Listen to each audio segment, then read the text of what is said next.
Bienvenue dans le podcast À la recherche de l'être.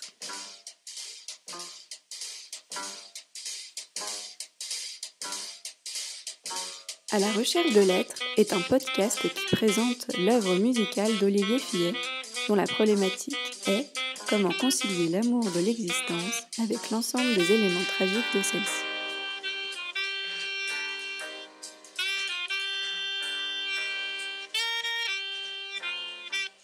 L'auteur a cherché des réponses dans la philosophie, la psychologie, la psychiatrie et les traditions spirituelles. Chaque saison correspond à un CD, chaque épisode présente et explique une chanson. Vous écoutez l'épisode 11 de la saison 3 d'À la recherche de l'être, la fièvre acheteuse. Bonsoir Olivier. Bonsoir Claire. Alors, j'ai hâte d'enregistrer cet épisode, la fièvre acheteuse. Est-ce qu'on peut écouter ta chanson ? Bien sûr.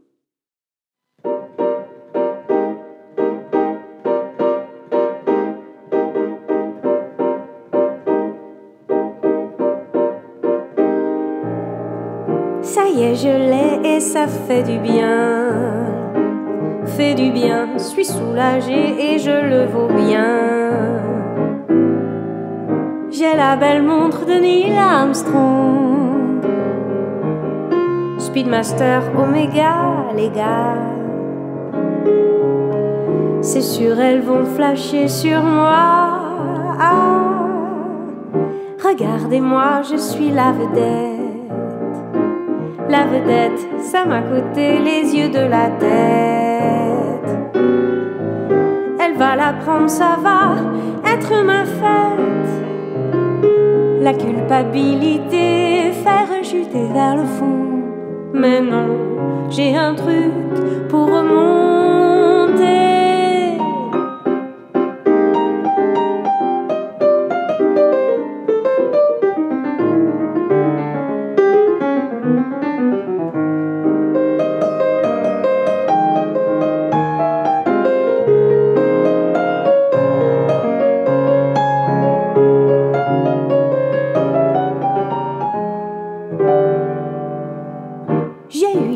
Très tôt ce matin, je suis soulagée, oui, je le vaux bien. C'est la belle montre du grand James Bond. Seamaster Omega, les gars. C'est sûr, elles vont craquer pour moi. Regardez-moi, je suis la vedette. La vedette, ça m'a coûté les yeux de la tête. Elle va la prendre, ça va être ma fête. La culpabilité fait rechuter vers le fond. Mais non, j'ai un truc pour remonter.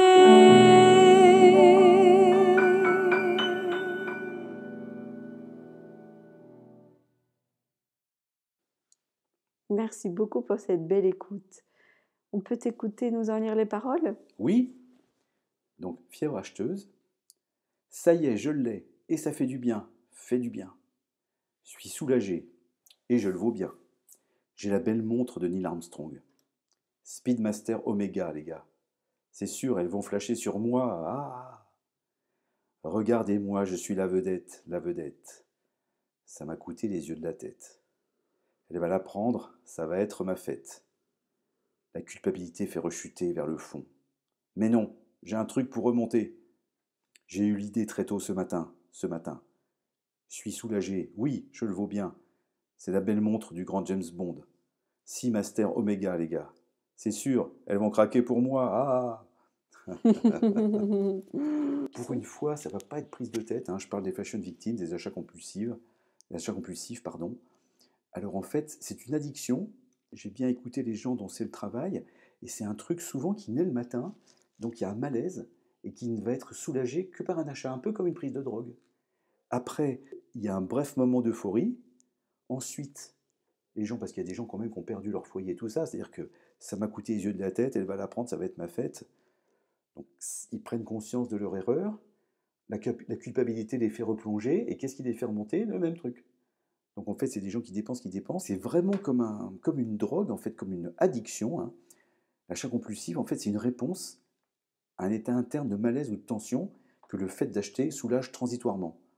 C'est que donc ça peut être l'alcool, le tabac, la nourriture. Et des études montrent que ces acheteurs compulsifs sont des personnes qui présentent des difficultés à réguler leurs émotions, leurs états d'âme. Ce sont souvent des gens dépressifs, hein.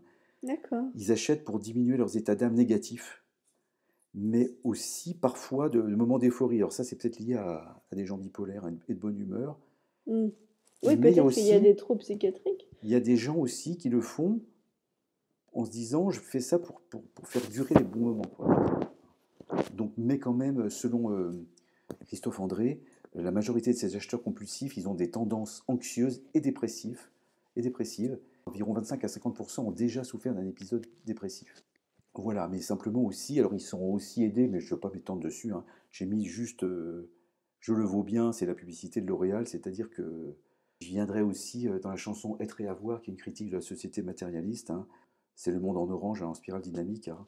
On valorise l'avoir au lieu de l'être. C'est la consommation qui est présentée comme la solution à tous nos besoins. On peut y adhérer, mais au bout d'un moment, on s'aperçoit que ça ne marche pas. Alors plutôt que de passer à une autre façon de fonctionner et de changer de paradigme, comme on est quand même dans une société qui favorise beaucoup ça, avec la publicité, les gens qui consomment autour de nous, les vols incessants de notre attention, les jeux vidéo, les publicités, etc., les SMS, Facebook, tout. Et bon, je fais pas de... Tout le monde le sait, hein, je ne vais pas m'étendre là-dessus, tout le monde le sait, hein. Et ben voilà, en fait, on a tendance à rester là-dedans. Oui, je voulais revenir sur la publicité L'Oréal, parce que vous le valez bien. En quoi ça incite l'achat compulsif? Ça incite pas l'achat compulsif, ça incite l'achat tout simplement. D'accord. Parce qu'en fait, ça flatte l'ego pour que on achète, si Voilà. j'ai bien compris. Voilà. Ok. Et c'est le principe Voilà. de la publicité? Voilà, c'est qu'on est centré sur nous, je suis formidable. Le souci, c'est que quand on est dans l'achat compulsif, On n'arrive plus à se réguler. c'est toujours le même scénario, quoi. On se sent pas bien, il y a une distraction, on va fuir temporairement, c'est comme l'alcool, hein. On fuit l'état d'âme pénible, on est soulagé, ça c'est sûr, mais après, comme on n'a rien compris, on n'a rien appris, ben on recommence, quoi. Comme l'alcool, on s'est juste rendu dépendant de ça. Et moi, ce que je comprends pas, c'est qu'à partir du moment où on a fait la conclusion que c'était pas bien, voilà, on n'avait plus d'argent, etc., pourquoi on y retourne? Parce qu'on est prisonnier, on n'y arrive pas. Ouais, c'est une drogue, en fait. L'addiction, c'est ça, c'est qu'on aimerait bien, mais on n'y arrive pas. C'est plus fort que... Il y a quelqu'un qui m'avait dit, mais c'est plus fort que moi, il faut que j'y aille. Je ne peux pas faire autrement. Ouais. C'est sûr que sinon, il n'y aurait pas de... Il y a plein de trucs comme ça. Moi, j'ai un copain qui est médecin et fumeur. Voilà, il ne devrait pas y avoir de médecin fumeur, pourtant il y en a. Donc c'est bien que les gens, ils n'arrivent pas à... Oui, c'est vrai. Si on était guidé que par la raison, il y aurait pas... Spinoza n'aurait pas écrit l'éthique. Oui. On croit qu'on est guidé par la raison, mais en fait, on n'est pas guidé par la raison. Mais là, je pense qu'il y a une histoire, un neurologue ou un médecin pour expliquer ça avec la dopamine, etc., c'est que les circuits de la récompense, c'est tellement agréable qu'on est shooté à ça et on recommence, quoi. Ouais. Et non, puis il y a aussi, je pense que c'est un peu peut-être plus profond que ça, il y a un sentiment de puissance. Je peux l'avoir vite. Et puis aussi, toute la société de consommation en ER Orange, en spirale dynamique, est organisée là-dessus. C'est-à-dire qu'elle ne vit que de la consommation. Donc malheureusement, tout l'entourage nous pousse quand même à aller dans cette direction-là. Bien comprendre ce qu'il y a et puis surtout comprendre que les biens matériels n'amènent pas ni la satisfaction ni le bonheur. Et si ça amène une satisfaction, elle est souvent temporaire. Après, il y a encore autre chose. Oui, et puis c'est surtout que ça ne fait pas notre valeur. Parce que quand on dit « Ah, je le vaux bien, je l'ai bien mérité, j'ai bien travaillé, je le vaux bien. » Oui, puis c'est sans fin. C'est aussi pour ça que, par exemple, l'argent, c'est sans fin. Les gens qui s'intéressent à l'argent, comme en plus c'est un numéro, c'est infini, c'est sans fin. C'est vrai. Eh bien, merci beaucoup pour toute cette réflexion. Eh bien, merci Claire de m'avoir donné l'occasion de faire cette saison 3, qui, comme je le répète, sera suivie d'une saison 4. Ouais. Et après la saison 4, je pense qu'il n'y aura plus rien. Ça sera fini. On verra la suite au prochain épisode, on va dire. Merci beaucoup d'avoir écouté cet épisode. Nous espérons sincèrement qu'il vous a plu. Si c'est le cas, n'hésitez pas à aller nous suivre sur notre compte Instagram à la recherche de lettres et à nous mettre des petites étoiles sur les différentes plateformes d'écoute. À bientôt dans À la recherche de lettres pour un nouvel épisode.